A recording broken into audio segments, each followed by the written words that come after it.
இன்னைக்கு மாரியோட பிறந்த நாள். அவன் வந்து ஒரு வருஷம் ஆயிடுச்சு, ஒரு வயசு ஆகுது அவனுக்கு. சிம்பிளாக நாங்கள் அவனுக்காக ஒரு சின்னதாக செலிப்ரேட் பண்ணோம். அழகாக சின்னதாக கேக்கு, அவனுக்கு ஒரு கேக்கு, இன்னொரு கேக்குன்னு 2 கேக் ஆகிடுச்சு. அவனுக்கு தெரியாமல் 2 பேர் ஆர்டர் பண்ணிட்டோம்.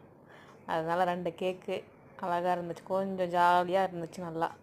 இதெல்லாம் அவனோட ஃப்ரெண்ட்ஸு, அவனோட ஃபேன்ஸுக்குன்னு கூட சொல்லலாம், மாரியோட ஃபேன்ஸு.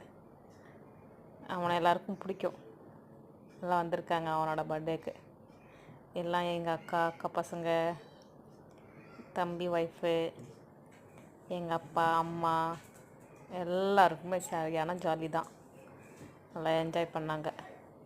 இவன் தான் கொஞ்சம், இவனை சமாளிக்க முடியல. இந்த பலூன்லாம் பார்த்துட்டு ஒரே அட்டகாசம் பண்ண ஆரம்பிச்சிட்டான். பயந்துட்டான். பலூன் வேறு 1 2 உடஞ்சுதா, கொஞ்சம் பயந்துட்டான். அதுதான். ஹாப்பி பர்த்டே மாரி பிரியா, ஹாப்பியாக இருக்கணும், இருக்கிற வரைக்கும் ஜாலியாக எங்கள் கூட இருக்கணும். வாழ்க வளமுடன்.